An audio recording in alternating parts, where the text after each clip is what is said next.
That was a lot. So defense counsel wants to talk to you about anything.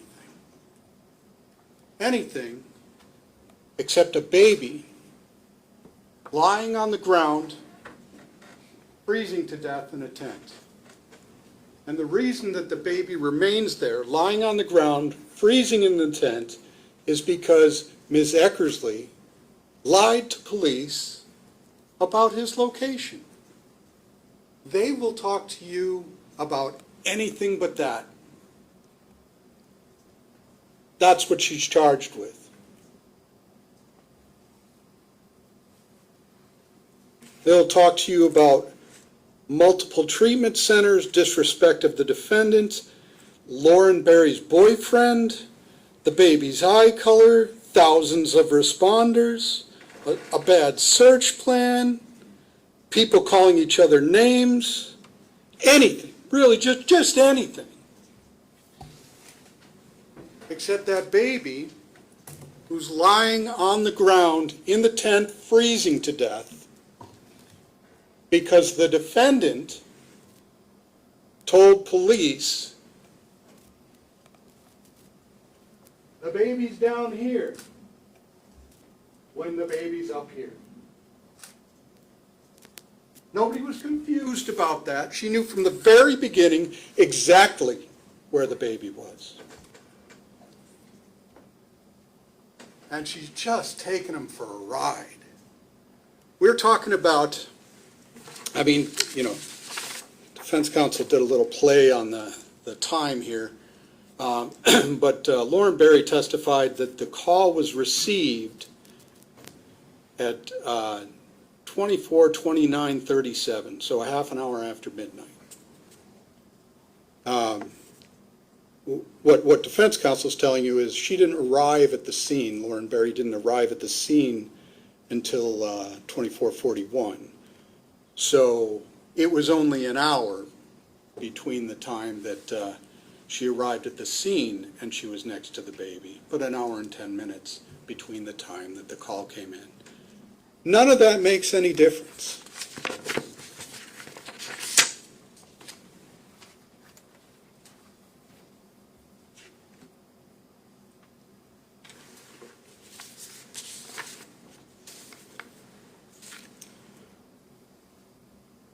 So you have a bunch of lawyers telling you what happened in a video. Here's the thing. You have the evidence, okay? So you have every one of those videos that we showed. One of them, State's Exhibit 1, is a continuous clip. It goes from beginning to end of Officer Collins' body-worn cam. Okay, so if you just watch that, you guys see exactly what happened. If you need to back it up, if you need to replay something, if you want to play one of the individual clips, it's up to you. You don't need me to tell you what people were saying in that video.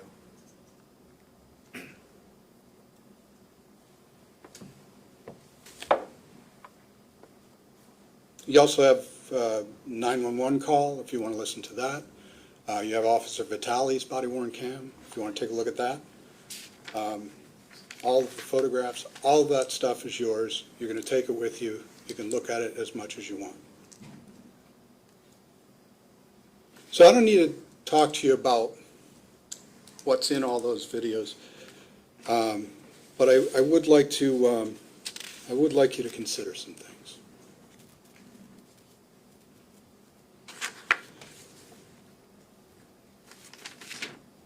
If when Lauren Berry and her partner arrived at the first meeting point, if at that time the defendant just says, yeah, the baby's in the tent, then, oh, it might have been good if she mentioned that it cried. But if she tells Lauren Berry and her partner, the baby's over in the tent, it's on the other side of the trestle, just go on over there. Then the EMTs go over to the tent, they grab the baby. There's no reason for any of this.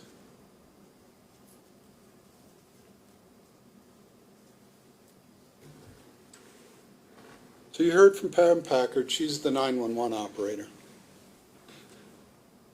And you heard her testify that in a medical emergency, she doesn't necessarily call the police. Like, why would she call the police? She patched the phone call through to Manchester Fire. Manchester Fire dispatched an ambulance. So now there's a, Manchester Fire has that fire rescue truck that drives around here all the time.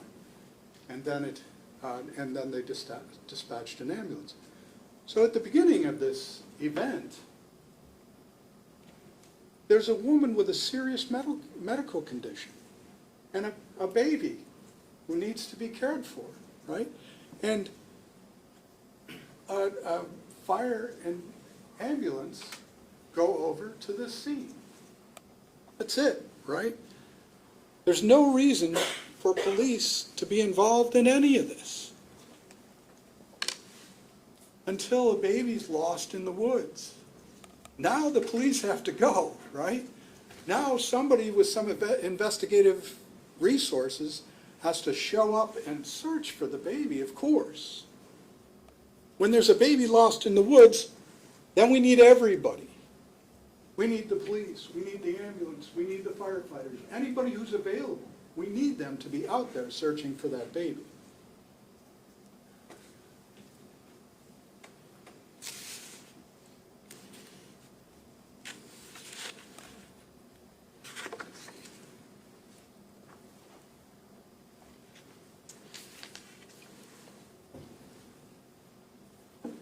So even if the defendant told, if she just told the rescuers, look, the baby died,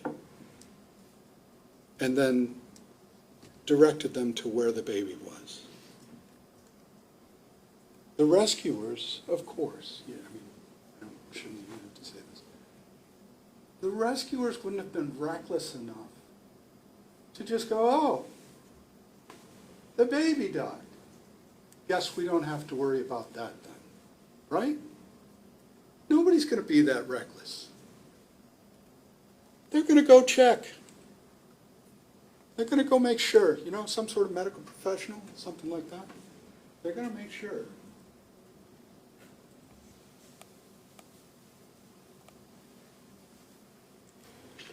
They would have taken a short walk from the initial meeting point, a short walk from here down to here, taken the baby and treated the baby.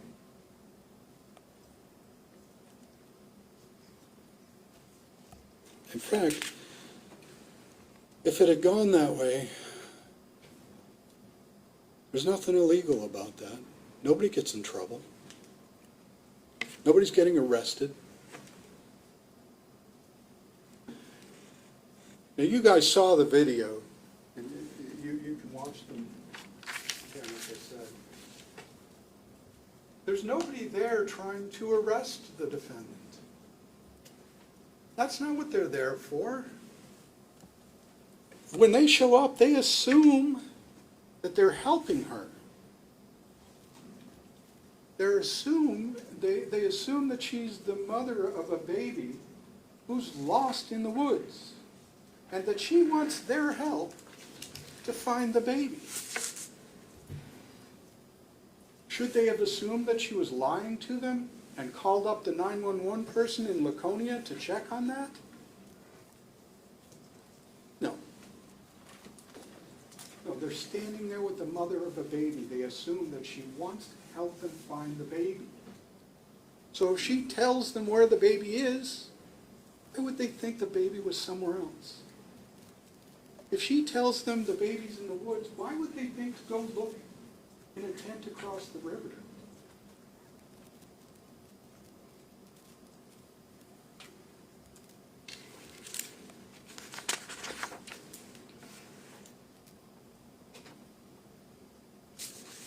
So I want to talk about the charge of falsifying physical evidence, and I'm going to read you the language of the charge.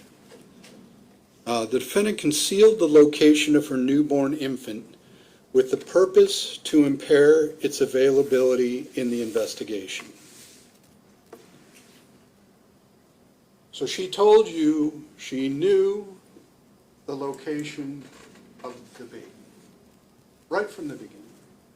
Like, it wasn't like she got confused at some point and said, maybe, I'm not sure. She knew right from the beginning exactly where the baby was, okay? And then, so for the purposes of this charge, you should know that the baby is the evidence. So the baby is the thing the police are looking for. The baby is the object that the police are trying to locate.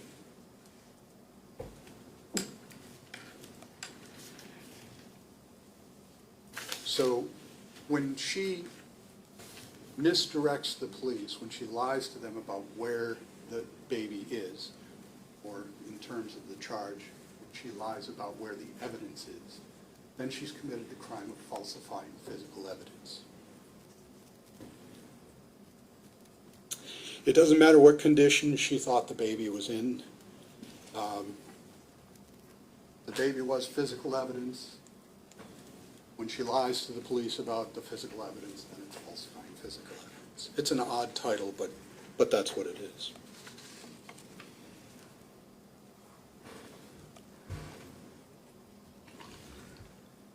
So I know you guys have seen a lot of video. You've seen it over and over, and you've seen us go through it in a painstakingly slow manner, and I apologize for that. I'm going to play you a very quick clip here, though, because this is where the police asked her if the baby's in the tent, and she tells them the baby's not in the tent. So the defense counsel seems to be telling you that she was telling them all along where the baby was, but I think clearly she was not. Please.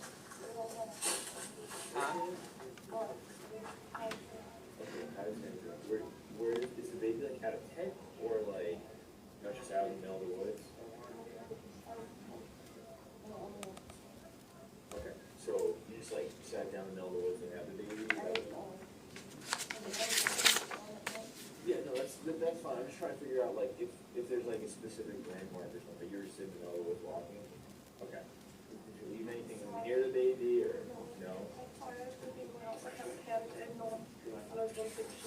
Were you in like a culvert or like a tree or like anything? Where do you guys sleep?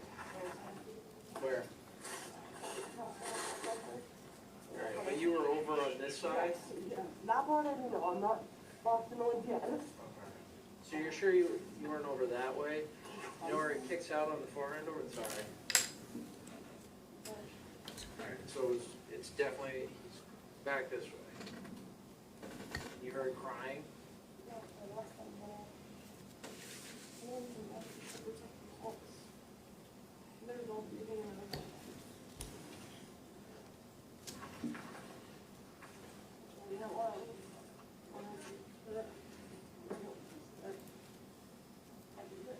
How could we recognize it? Thank you. So they asked her directly if the baby was in the tent. She told them the baby's not in the tent. And I apologize because now I'm telling you what's in the video. You just saw it. Okay.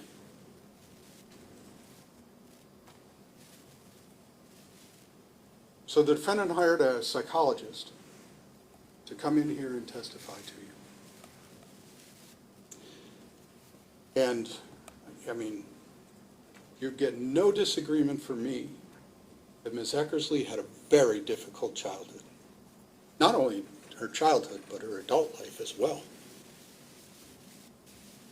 I mean,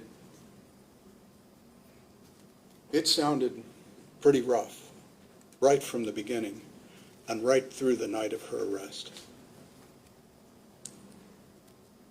And not only did she have a very difficult life, but the night of December 26th of 2022 was incredibly difficult for her. I have no doubt of that whatsoever.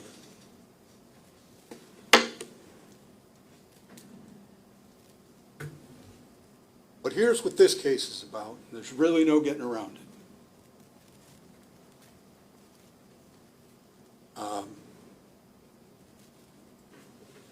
This is about that baby. This is about that baby lying on the ground, freezing to death on the morning of December 26th of 2022. Defense counsel actually said during her opening, Allie was the one experiencing a medical emergency that morning.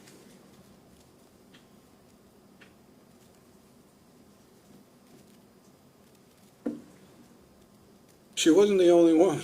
I mean, as much as the defendant might like this case to be all about her or all about Lauren Berry's boyfriend or all about some guy from Hudson, it's not about that. This baby was hypothermic.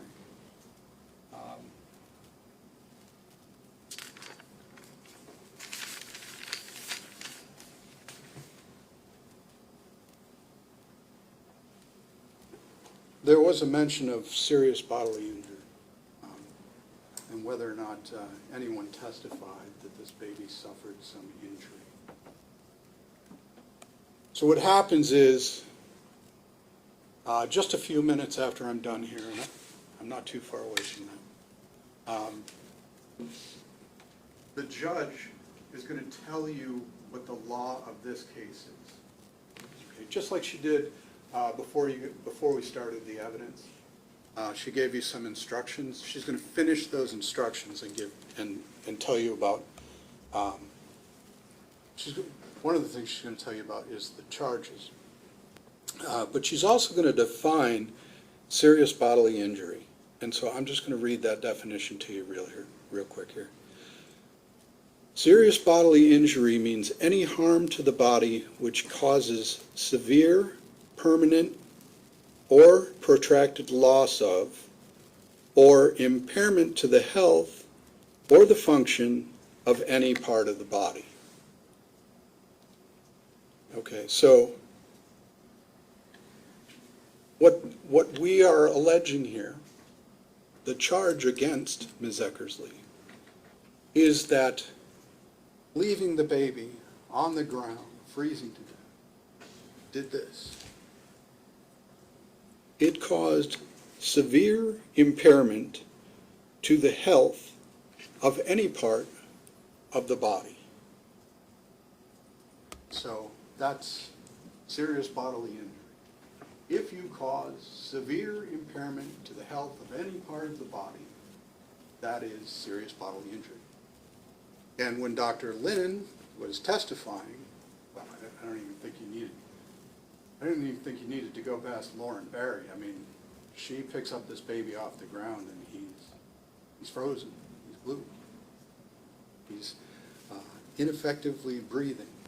They call it agonal. That means just barely, as far as I can tell. And everything that happens to him for the next several hours, he goes from the tent to the fire truck to the hospital. Nurse Goslin starts monitoring his body temperatures. She starts monitoring them at 82.7. Now, she said you have to add 3 or 4 to that. 86.7 is an incredibly low body temperature, though. I think you all probably understand what normal body temperature is. When the baby comes in to the hospital, comes in through the front door, just completely limp. He's limp from his exposure to the elements. He's limp from that hypothermia, from that agonal breathing. And that is impairment of his body. Severe impairment, in fact. So that's how that's serious bodily injury.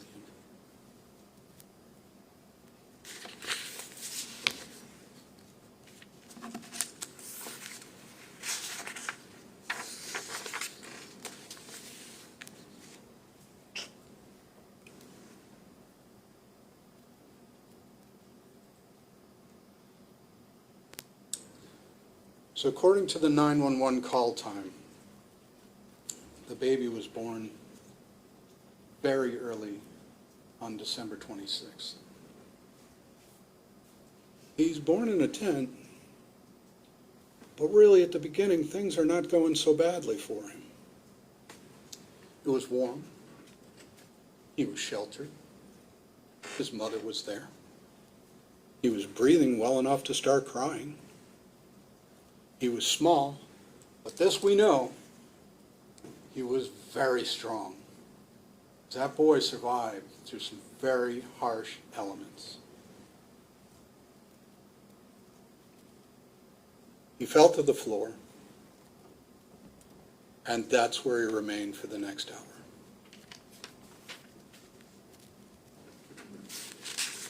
I want to bring you back to another story that the defense counsel was telling you during her opening, and mentioned it again during closing. They were trying to sell you this story about the defendant not telling the truth to police about the location of the baby because there's a bad boyfriend.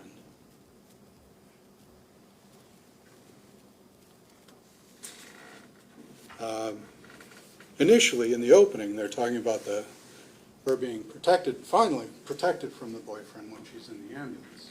She gets safe, she feels secure, so now she can stop lying. But I think, as you understand from the testimony, that wasn't her first time in the ambulance. She's in the ambulance at point 1. So she's initially in the ambulance. She's warm, secure, from any outside threats. There are firefighters outside waiting for some direction where to search. The door's closed. She's in the ambulance with 2 EMTs.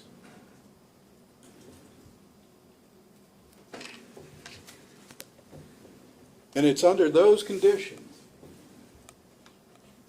at this point, that she initially sends rescuers down here to the staging area, number 2.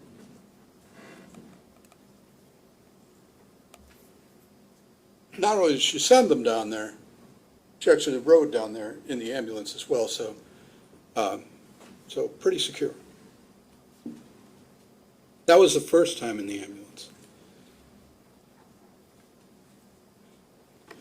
The video where you saw her telling the EMT where the baby actually was, that was her second time in the ambulance. So the first time in the ambulance didn't get any video because the police weren't there.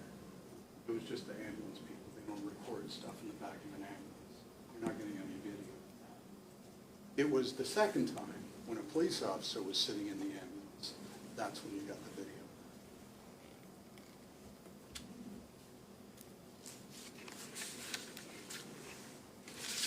And even that second time, I mean, she's there 10, 15 minutes before she says anything about where the baby is. She knew where the baby is from the very beginning. She's just sitting there holding off on that information.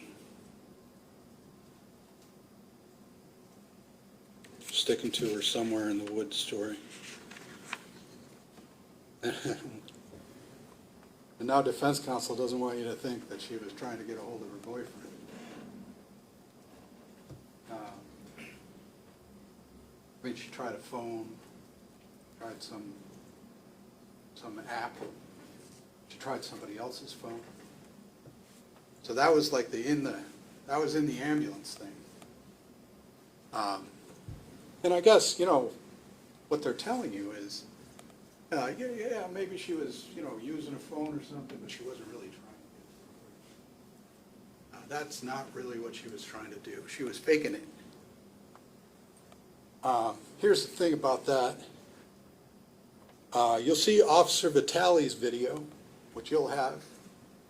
Officer Vitale's there, they come in, they get the baby, the EMTs take the baby away, and now they're just sort of standing around talking, and the police are trying to get the defendant to go with him to the police station. They're trying to get her to just come with voluntarily. And she doesn't, initially she doesn't want to go.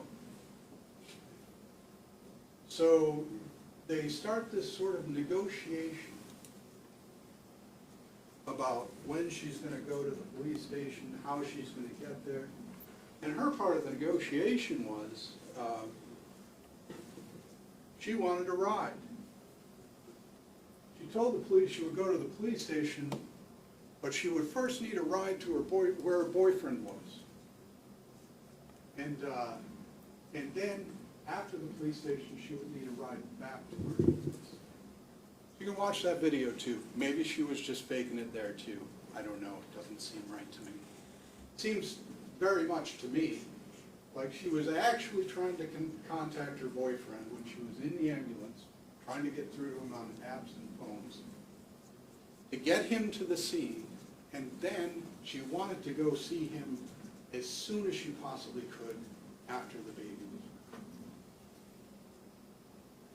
So this whole thing about, I was afraid my boyfriend was going to yell at me, so I lied to the police about where the baby was.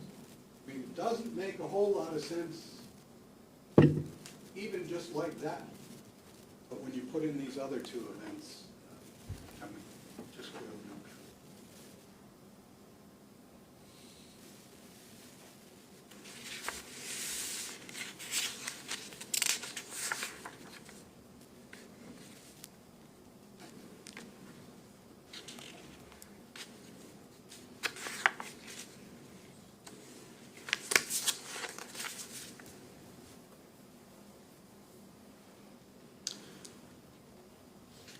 So it's important that you understand recklessness.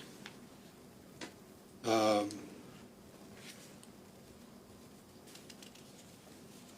question of recklessness is not whether the defendant had determined whether the baby was alive.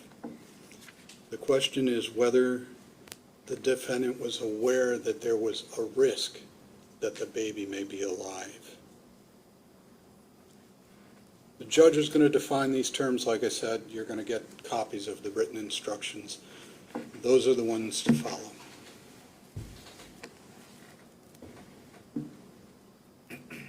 But I believe defense counsel just told you that what the defendant did was the opposite of recklessness.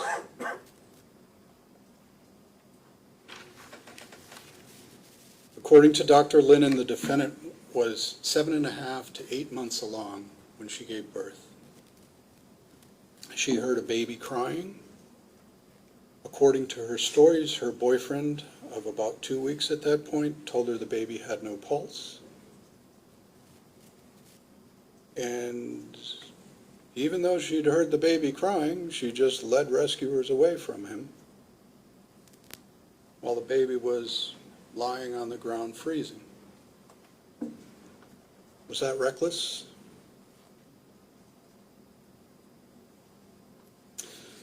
So there's a legal definition, and this may surprise you, but it's pretty much like the ordinary term that you all understand and have seen many times, I'm sure.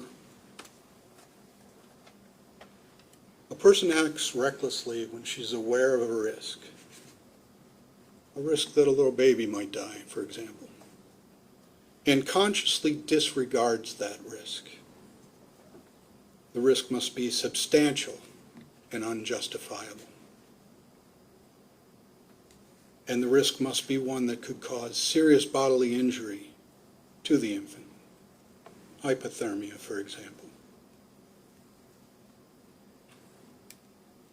So no ordinary law-abiding citizen is going to just disregard that risk.